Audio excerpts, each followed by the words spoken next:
In a narrow, shabby house, a persistent clicking sound echoed. A man sat in front of a small TV, a blanket over his head, busy with a video game.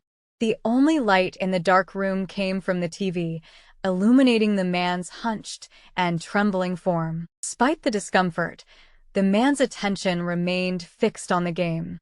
He pressed a button, and the screen displayed a message. Your trust has increased. Would you like to check the Grand Duke's trust? Yes/no.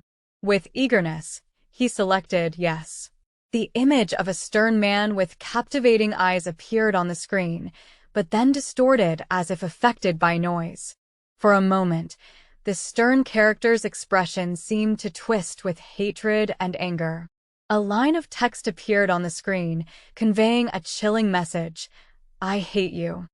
This short phrase encapsulated the character's anger, detestation, and hatred, leaving the man devastated. He could only stare at the message, his eyes wide with shock. The controller slipped from his hand, and he felt a stinging sensation in his eyes as he looked away from the fading, noise-shrouded letters. 6 months later, the world was again plunged into excitement due to a notice received through the game. On the noise-filled game screen, an unfriendly but exhilarating message appeared. Open beta test period has expired. You will now enter the official server. The announcement of Elix's official service intoxicated everyone worldwide.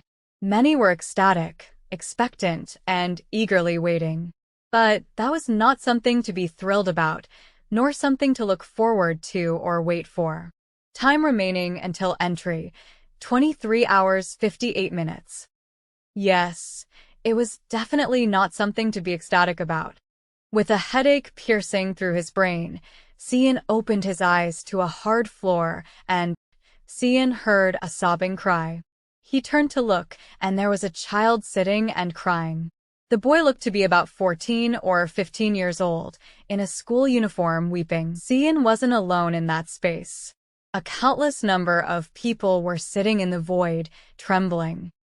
As time passed, the man who had been unconscious finally stirred, triggering a bizarre transformation, the appearance of a massive, circular mirror beyond the glowing portal that had trapped them. From the mirror emerged a voice, Bill Will, a figure in ceremonial robes who claimed to be their guide to Elix.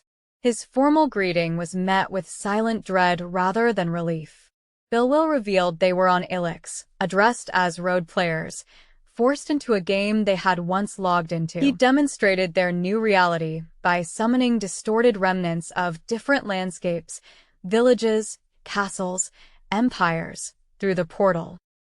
With his piercing gaze and ominous demeanor, continued to impart unsettling truths to the captive crowd.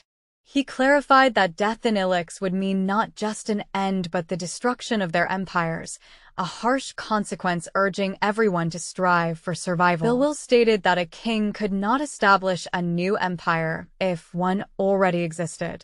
However, not choosing to return or abandoning an empire was possible, albeit with potential consequences from dissatisfied subjects. He revealed that a king could surrender their empire to another entity, effectively losing their status and merging into the new entity as a mere citizen. This option allowed for an alternative to outright abandonment of one's empire. Meanwhile, amidst the chaos, Sehyun and others sought refuge and direction. They eventually found themselves led by Gwakyung-han, a former national swimmer and now a prominent figure among the group of survivors. His frame suddenly shaking. Sehyun's blurry gaze fluttered open, settling on Baek Do-hyun, who appeared stiff and shocked. His widened pupils trembled faintly, exuding an unsettling aura that drew the attention of everyone around them.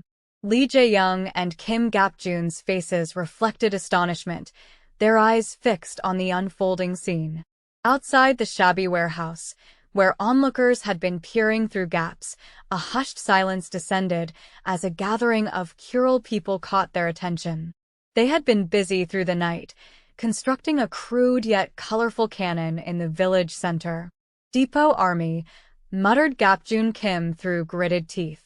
The Kuril tribe, armed with spears and swords, emerged from the warehouse, their intent clear as they aimed cannonballs and demanded the villagers' compliance.